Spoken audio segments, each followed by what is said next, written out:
Maryada Purushottam and Maryada. Now, when we talk about Satyug, when we describe Satyug, when we describe the state of the soul in Satyug, we use 5 words. In Hindi, they are called Sarva Gun Sampanna. So you are full of all virtues. Sola Kala Sampurn. You are skilled in every which way. And then Sampurn Nirvikari. So there is no vice in Satyug. Then Maryada Purushottam. So in English it is translated as the one with the highest code of conduct. And then there is Ahimsa Paramo Dharma, which means that being non-violent is your religion. So today Baba is talking about this quality in deity souls, which is called Maryada Purushottam, which means you have the highest code of conduct. And Baba says that how do you become Maryada Purushottam in Satyug? So by following totally the code of conduct that Baba has given in Sangam Yuga. So you become naturally the one with the highest code of conduct if you follow totally the prescribed code of conduct by Baba in Sangam Yuga. Okay, so Baba has prescribed the code of conduct for every step.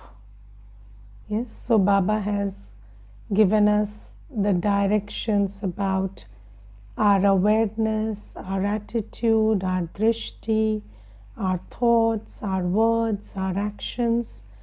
And Baba has defined for us how everything should be.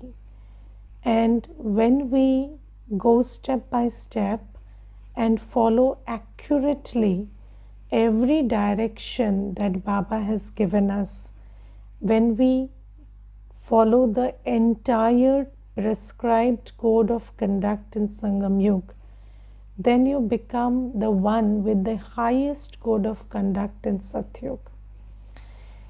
Now, today I was just thinking that when we are in Satyug and Treta Yuga, then there are no rules.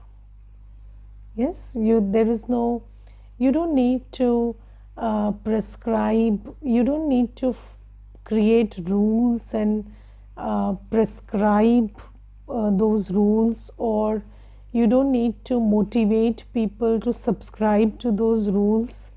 So that's why it's called Maryada Purushottam, because you know how to behave. These days also people say, there is a very interesting thing that is said these days: common sense is the most uncommon. So, you don't have common sense. So, what is common sense? So, basic civic sense, basic sense of how to talk, how to walk, how to conduct yourself in society, in family, any which way. So, or in a professional life. So, there is something that you call common sense, which is totally absent these days. And so common sense has to be enforced by law. So this is what is happening. So look at what is the Swachh Bharat Abhiyan. So basically you are telling people, you are telling a human being who is supposedly the best creation in the world, that don't litter around. and they need to be told that. That's the what do you say? That's the sorry thing or sad thing in Kali Yuga. And I always thought, when I used to travel by the metro, so people would just stand on the door of the metro and they wouldn't allow anybody to enter or exit. And the person standing on the door has to get down on the last station. And then he keeps pushing people who are coming in and going out. And then there has to be an announcement in the Delhi metro, continuous announcement that please allow people who are getting up to get up and people who are getting down to get down. So please, उतरने वालों को उतरने दे, चढ़ने वालों को चढ़ने दे. So this is an announcement which has to be made regularly, or so there is a warning on the packet of the cigarette that smoking is injurious to health, and still people are smoking it. So all of these things are there, and this is what you don't know what to eat. You have to be told what to eat. You have to be told where to go. You have to be told what to talk, how to talk. You have to be told everything. You have to, and about thought and awareness and attitude, of course, we have no idea. So this is how we are operating in Kali Yuga. So everything has to be told. So how to spend your money, how much to spend. People are spending and getting bankrupt. So don't you check your account balance? How can you go bankrupt? You don't know how to spend. You don't know how to calculate what is left, how much you have to spend. Yes, so this is how people are drinking and going on drinking, and they don't know where to stop. So there is addiction of many kinds. So Baba says that you look at the phone. So, and there was this one person who came to me and he told that I have a ear injury because of how much I talk on the phone. So his ear has started bleeding in a way, because all day he is holding that phone like this and talking. So just imagine that even when your eyes and your ears are telling you that you have to stop watching, stop talking, stop putting the phone so close to you, you don't know where to stop. So this is Kali Yuga, and this is the state where we have no maryada, where there is no maryada. And these days children don't have, again there is the next generation which is again more maryadaheen. So then the parents come and they tell us that my child is playing video games for 10 hours a day. And then we tell them, snatch the video game away. So just take it from the child and throw it in the dustbin, and don't give it back to the child.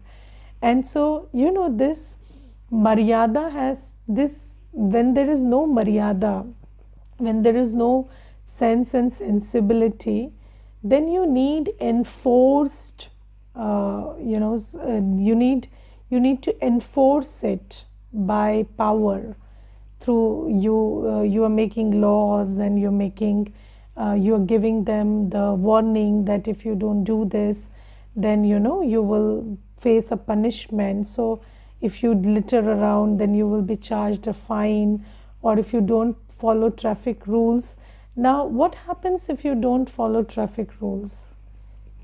What happens if you don't follow traffic rules? The most natural thing that happens is either you kill or get killed. But the interesting thing is, killing or getting killed is not an enough deterrent. So you have to be told that if you don't follow traffic rules, then you will be charged a fine. And They are afraid of paying the fine, but not afraid of killing and getting killed. So that's the interesting thing. And you know, there is one brother, when there was COVID and mask was mandatory while driving. So he said that I cannot put on a mask. So every day I pay at least 5,000-6,000 as fine. And that's fine. That's okay. But I cannot put on the mask. So then, you know, when you are trying to enforce it with fear, then there is another thing that comes into observation. So let us take this aspect also. So, you know, when there is no maryada, then you are always trying to bring about discipline or make somebody do something for fear of consequences. Yes, you are trying to enforce it through power, and then you want them to be afraid of the consequences. Now, and you know, people in bhakti said, be God fearing. So sometimes when somebody is not afraid of anything, you say, Bhagwan se to daro. So then you say, at least you be afraid of God. But the interesting thing about fear is a vice. And if you are trying to stop somebody because of a vice, then if another vice is as strong, you know, another vice takes over this vice, then this vice will not work. So what I'm trying to say is, let me explain it by an example. So have you seen that during COVID, there was a time when people stayed indoors because they were afraid that they will get infected and die, right? So it was the fear that was keeping them indoors. And then there came a time when they said, we will go out anyway, even if we die, it's okay. And suddenly they started partying at the beaches. Yes, and they were no more afraid of dying. And then there was this one brother who asked me, so Didi, is it that they have won over their fear of death? So is it like they have become, you know, soul conscious and they are no more afraid of death, that they are partying on the beach? So I said, no, the wanderlust has taken over the fear. Okay, so the sensual attraction of engaging in partying and socializing and just going out in the open air, that has taken over this vice of fear. But if that same person got infected, then he wouldn't speak the same language. Okay, then he wouldn't say, jo hota hai hone do. No. Then he would say, please save me. So a vice can be a binding force and can force somebody to do something only until another vice takes over. So, you know, have you seen that in relationships also, if there is a person who is loyal to you, or because they are you have, you know, there is a relationship of lust. So then when that same vice, even if it's not a different vice, that same vice gets triggered in more intensity for another person, then they suddenly stop looking at you. So that lust now, which was very binding and forceful, is no more forceful because that vice has shifted to another object. Or even, attachment. Children are so attached to their parents, but when they find someone else who they are attached to, then they just abandon the parents. So, vices cannot be a permanent solution. So you cannot deter somebody from doing something because of a vice. So, and have you seen that sometimes the basis of our relationship is greed? Or, you're feeding somebody's ego or something else. And then with time, that shift will happen where that person will source his object of greed from somewhere else, and then they will lose interest in you. So this is how it is working. So vices cannot, so in a world where there is no maryada, there is no natural sense of what we should do and what we shouldn't do, we are relying on vices to enforce somebody to do something. Yes, so in Satyug, you did not need lust or attachment for somebody to stay in the family. Yes, so they were not bound by lust and attachment. They knew their loyalty in the family without any vice. Yes, they had no reason to stay in the family, but they stayed because that's how the society is and how you have to stay together. These days, when there is no lust and attachment in the family, then people will ask, then why should I stay with this person? If they are not feeding anything, that they are not bringing to the table anything that I need or I'm seeking or I want, so then they start questioning, why should I be there? Yes, so, or if my senses are not getting gratified, then why should I even live this life?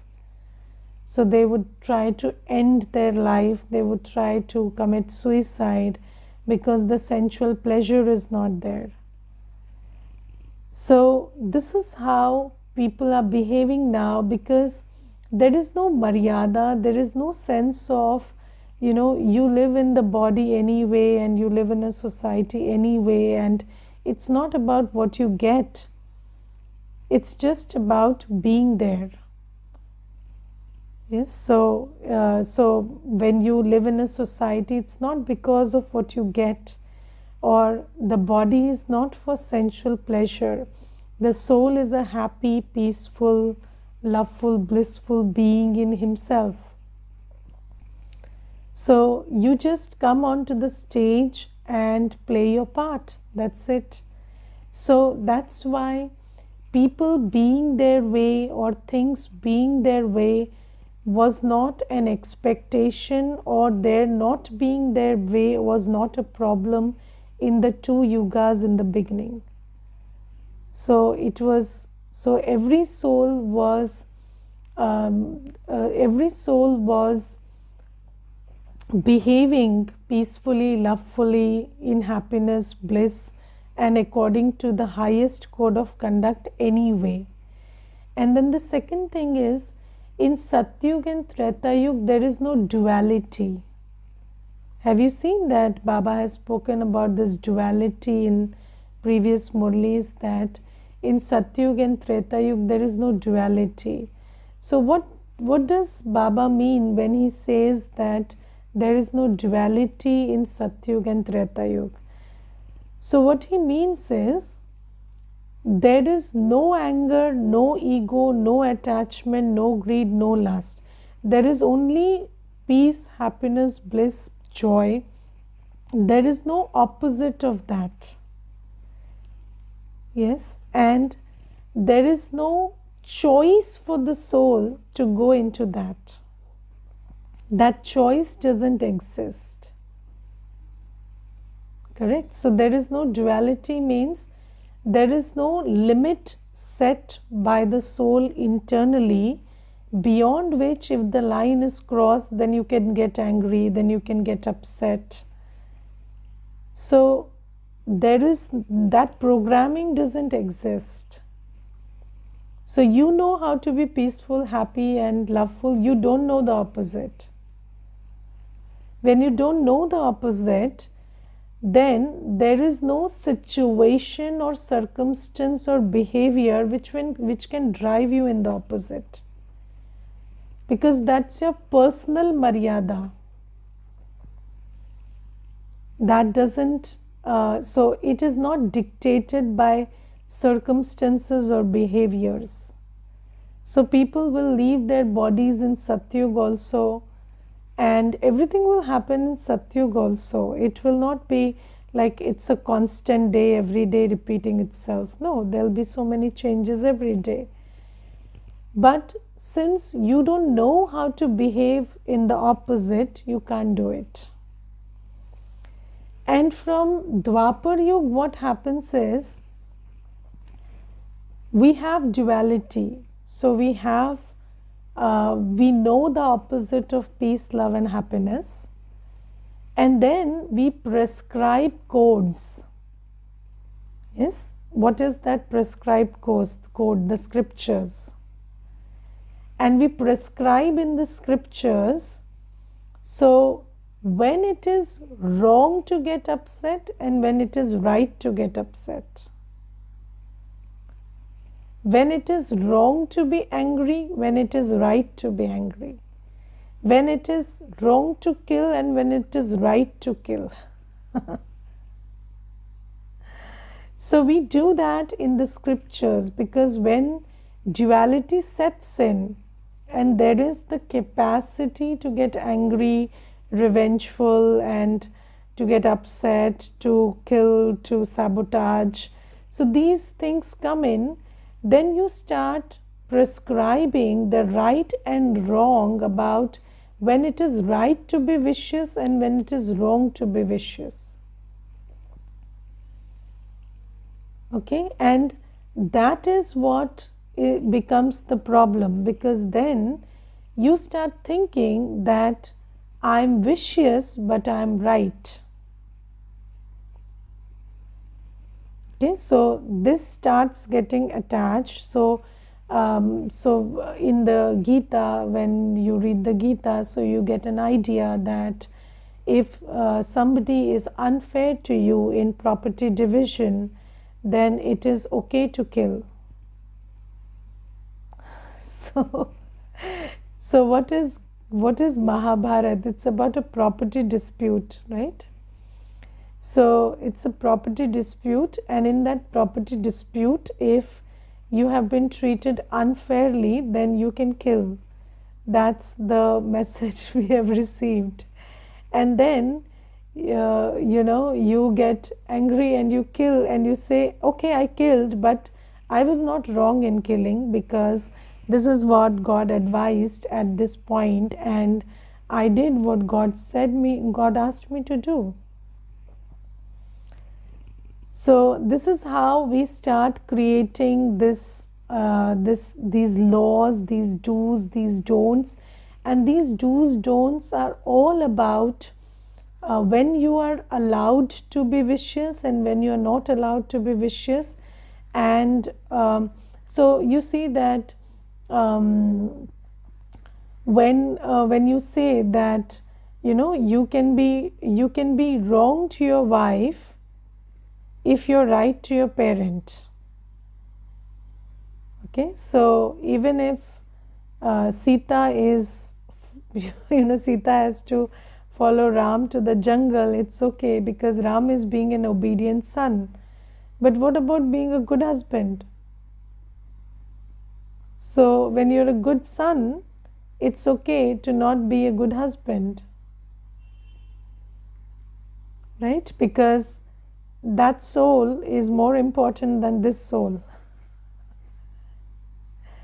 And then this soul has to prove that I'm a good wife by participating in that act of the husband. And I will tell you one thing, there was this one lady, and she came and she told me, my husband tries to do business, and every time he tries to do business he fails. And he basically, Didi, my reading is he is not good at business. He should try to do a job, but he always wants to enter into a business, and he keeps making attempts, and there have been at least 12 failed attempts until now. And now we are in trouble. So I said, what trouble? So she said, every time he has a fancy of starting a business, then the normal and natural implication of that is that I go and sit before my parents and ask them for money. And I go and sit before my parents and bring him money, and he does the business and he swindles all the money. And then again, next time he has a fantasy of doing another business, I have to again go and sit before my parents. So I said, and why do you have to do that? Why can't you just say that it's okay, you want to do the business, I will support you, but I will not get money from my parents. So you want me to do something, some research, some help, some job in the business, some support you need, I will do that for you, but don't expect this from me. So she said, no, if I say that, then in that very moment I am a bad wife, and then the whole family will tell me that you didn't support your husband in times of financial need. So it cannot work like that. So you see that these things happen from the scriptures, that you don't have to use your discernment and decision making at every step. So you have these paradigms where you want to be a good wife, good husband, good this, good that, and you can perform wrong actions and be a good wife. So something that doesn't fit into your sensibility also has to be done, because that's an expectation in a relationship. And then saving the relationship or proving that you are a good wife or a good husband or a good son is more important than being true to yourself and true to your sense and sensibility of what is the right thing to do. So this is what happens when there is duality. So as duality sets in from Dwapar Yuga, then you start, so there is the capacity to be vicious, and then you draw the lines about when it is right to be vicious and when it is wrong to be vicious. And then for 2 yugas we keep doing that.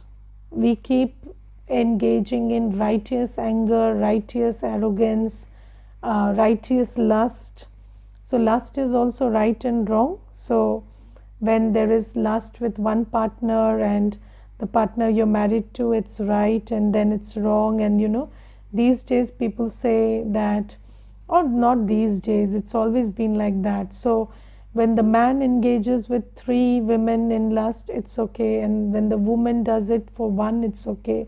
But when the woman engages in two lustful relationships, that's wrong. So we have set all these all these specifications about, and then you see what is the solution that we are finding in this Kali-yugi world for this situation. So people have realized that there is a bias and there is this thing going on. So the solution they have come up with is, everybody is allowed to be lustful at all times, and everybody is allowed to be angry at all times, and everybody is allowed to throw around their ego all the time. So now we are moving from sanctioned vices to license of vices. So earlier, so what the scriptures did is they regulated the vices by putting curbs on the limits of where you can do what and what is allowed, what is not allowed, where it is right and where it would be branded as wrong. And now the Kalyugi solution that people are finding about it is give everybody this license to be vicious all the time, at all places, and with everybody. So this is the Kalyugi solution to it. Yes, and then of course, when this kind of a situation arrives, then Baba has to come. And when Baba comes, then Baba says that now I am teaching you about yourself, and I am telling you that you being you is not dependent on any circumstance and behavior. And it is not right or wrong to be vicious in one situation or the other. Vices is not your quality. So you have the capacity and the duty to be knowledgeful, peaceful, loveful, happy, blissful, powerful, come what may. So what is the maryada that Baba sets for us? So the maryada for a Brahmin soul is in awareness, you always have to be soul conscious. The maryada for the awareness is never see the body. Never be aware of the body. Because as soon as you look at the body, you will become body conscious. So in your awareness, always hold this knowledge that this is a soul. Don't keep the relationship, the gender, the age, the caste, the creed, the religion in your awareness. Just know that this is a soul. What is your attitude? The maryada for attitude is you have to be a giver come what may. Never have the attitude of what I want to receive from the soul. You are the child of the bestower. Your attitude is that I have to give happiness to everyone. So Baba gives us personal maryada. So Baba says, it is not conditional. It is not like if this happens, you are allowed this. If that happens, you are allowed that. No, you are not allowed to be the opposite of your own spiritual self, come what may. So Baba says, I am setting the code for how you have to be and how your every step of action has to be under all circumstances. So under all circumstances, in the morning, afternoon, night, any time, you have to be soul conscious in your awareness. Your attitude has to be that of a giver. It's not like if you have given 3 times, then the 4th time you become a beggar. Yes, which is what values teach us. What does value system say? Give and take. So they say you give, but taking is also okay, and you have to wait to take. But Baba says give, give and give. Don't wait to take. Because that is where the whole problem will come up. So attitude, even when you have worked all day, from morning till night, at 9 p.m. also, don't think that now I am eligible to take. Because if you think that now you're eligible to take, it is that moment you will lose your happiness. So this is the attitude. What is the drishti we have to have? So the drishti is everyone is a peaceful, powerful, loveful soul deserving Baba's love. And then how should our thoughts be? Our thoughts should always be positive, powerful, purposeful. No waste, no weak thoughts. How should our Vani be? So whenever we talk, we have to be soft, sweet, and speaking less words, but also yukti yukt. So our Vani has to be very yukti yukt. So it has to hit the target. So you don't beat around the bush. You know what to say, how to say in a matter that it leaves an impact. So that's the direction for the Vani. And Baba told us that is not manipulation. That's discernment and good decision about what words to use, how to use, so that the impact is left. And then there is karma. So Baba says every karma, so whether you are using your physical energy, your mind, your wealth, it has to be for Vishwa Kalyan. So you have to check whether it's for creating a pure world, that you're spending your energy, any task you're doing, any penny you're spending, is it creating a pure world? So are you using it for Baba's seva?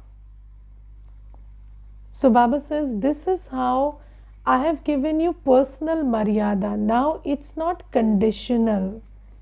It's not like if this happens, you can shift to this. Baba has not said that if somebody misbehaves a lot with you, then that is not a soul, that is a bad soul.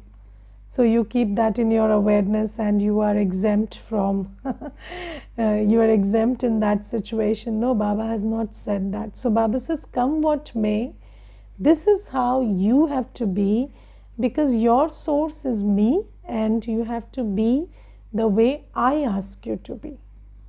You take everything from me and you be here according to things that you receive from me. You don't have to expect anything here and make your state of mind conditional upon what's going around you. And Baba says, if you just follow this one thing that you have to do as Baba has asked you to do, stay in that maryada.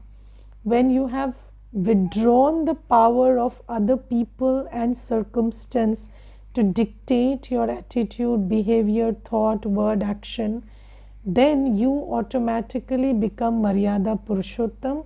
Then you create those sanskars where you'll be eligible to go to Satyug, and for 2500 years you can be yourself despite everything. Okay. Om Shanti.